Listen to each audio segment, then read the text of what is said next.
So we want to evaluate the following. Now, what it was saying in the intro is that we should do a 1 times 4 and a 3 times 5. And that's how we do multiplication. You just multiply the numerators and multiply the denominators.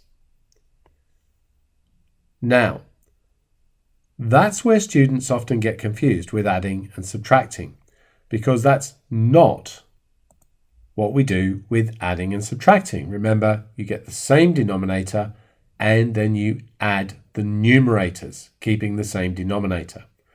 With multiplying, we multiply the numerators and we multiply the denominators. Now this one is going to be just 4 over 15. There was no cancelling that I could do, simplifying. There was no simplifying I could do before multiplying, and I can see that that is a simplified fraction. With the next one, we've got 3 times 7 on the top, and we've got 5 times 8 on the bottom. Once again, there's no simplifying I can do at this stage. No number on the top has a common factor with a number on the bottom. So we just go ahead and multiply the top and multiply the bottom, and we can see it's fully simplified. With the next one, however, there is some simplification we can do. And it's a good thing to do because 8 times 15 is a big multiplication. And whilst you might know the answer to that, if we cancel down, we can make it smaller. You don't have to, and I'll look at that shortly. But I can see that 4 goes into 4 once, and 4 goes into 8 twice. So I could cancel those down to 1 on the top and 2 on the bottom. You can only cancel a number on the top with a number on the bottom.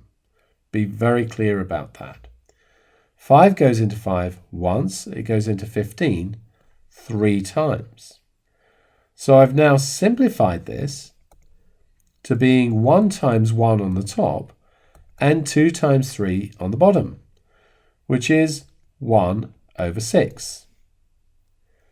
Now, very briefly, if I hadn't done that, 5 times 4 over 8 times 15 ends up being 20 over 120. Now we can start to cancel that down. They both divide by 10, so that gives me 2 over 12. And both of those divide by 2, giving me 1 over 6. So you can see I get the same answer. But if you don't do the cancelling beforehand, you can end up with much bigger numbers than we have here, and you might not spot the factors. So let's go to the last one. In the intro, it mentioned the of there. In this context, always means times. So I've got 5 times 1 over 7 times 3, no cancelling at all, and the answer is 5 over 21.